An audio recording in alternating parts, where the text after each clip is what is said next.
బొబ్బిలి చెరువు నుంచి మట్టి పోతుందా లేదా? బక్క నరసింహ సార్ ఫోన్ చేస్తే సిఐ గారు లారీ ఆపిరా ఆపలేదా?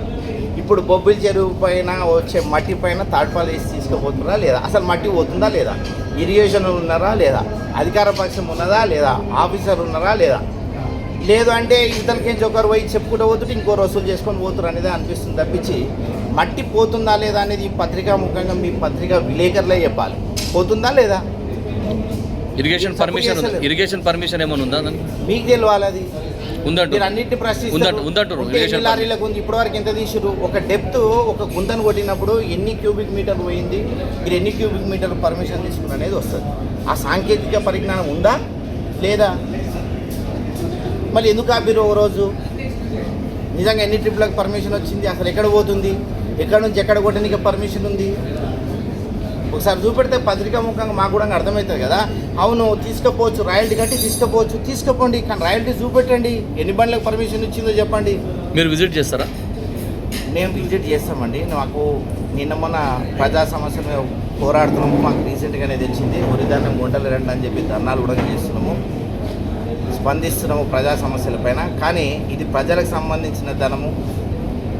చెరువులు కుంటలండి అని చెప్పి హైడ్రా అది ఇదండి అని చెప్పి ముఖ్యమంత్రి గారు అక్కడ చేస్తుంటే ఇల్లు కూడా పడుతుంటే వీళ్ళేమో పలకలేస్తున్నారు.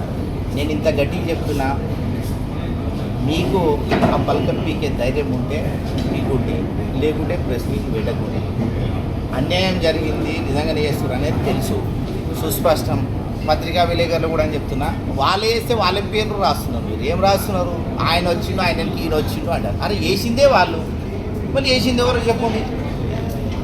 పేర్లు రాస్తున్నారు, అవి రాస్తున్నారు. నేను ఏం చెప్తున్నా అంటే ఆరోపణ చేసేటప్పుడు నిజంగానే చెప్పాలి. ఇంతకుముందు 20 కోట్ల ఆస్తిని మామిడిపల్లి గ్రామ పంచాయతీలో పూర్తి చెరువులు కాపాడినామంటే ఇక్కడ 20 కోట్ల ఆస్తి ఎవరికి ఇచ్చారు? పంచుకోరా మీరు? 20 కోట్ల ఆస్తి ఎక్కడ పోయింది? ఎత్తుకోపోయారా? అసలు ఆరోపణ చేసినప్పుడు ఆధారాలు లేకుంటే ఒక పదవిలో ఉన్నోడు చేయొద్దు. నేను ఏదైనా ఆరోపణ చేసే షూటింగ్నే ఆరోపణ చేస్తాను. నేను ఇప్పుడు మట్టి తీసుకుపోతున్నా కాదా? అవును, ఆడ పలకలు వేసి తీయమంటే అని చెప్తున్నా. మరి వేసింది కరెక్టా? మీరు ప్రెస్ మీట్ పెట్టి ఇదంతా అయిందని చెప్పుడు తప్ప నేను వస్తాను. దీనిపైన స్పందించాలి. ఏదేమున్నా బక్క నరసింహ సార్కి మాత్రం అండగా ఉంటాం. అది తీసిందాక వదలం. అది తీయకుంటే బక్క నరసింహ సార్ ఇంకా నడవడానికి మేము రెడీ ఉన్నాం. సార్ వస్తే ఇంకా సంతోషం. తీయకపోతే మాత్రం అందరు ఏమనుకుంటున్నారు? అరే ఇట్లా స్టార్ట్ చేస్తున్నారు, సెటిల్ అవుతున్నాయి అని అనుకుంటారు. ఆ అపోహ మాత్రం ఉండొద్దని అని చెప్పి నేను మరొక్కసారి మీడియా ముఖంగా అందరికీ చెప్తున్నా. అపోహలు మీరు ఏదైనా చేస్తే క్లారిటీతో చేయండి అని స్టార్ట్ చేసి ఇంకోటి వసూలు చేసుకుపోతుందంటే కనబడుతుంది తప్పించి అందుకని ఎక్కువ నాకైతే కనపడుతుంది. Thank you.